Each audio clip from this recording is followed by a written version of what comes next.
O Instituto Tecnolóxico pro Control do Medio Mariño de Galicia afronta o 2025 cun gran reto, a súa transformación en axencia pública autonómica. De hecho, nosotros ya prácticamente actuamos como agencia, es decir, las cuentas están públicas, el contrato programa está publicado, está hecho, pero bueno, seguimos siendo un ente público. Es un cambio administrativo.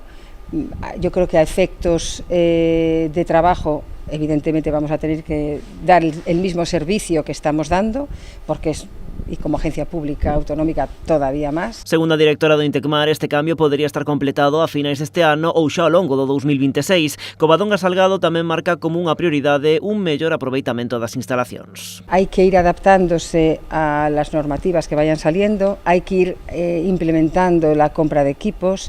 Hemos ampliado espacios que teníamos en desuso, entonces siempre hay opciones de mejora que en todas las líneas, equipamiento nuevo. Declaracións da responsable do centro logo da visita desta mañá do conselleiro do Mar. Alfonso Villares asistiu nun bateiro á recollida de mostraxes na Ría da Arousa. Despois percorreu as instalacións onde logo se fan as distintas análises e controis.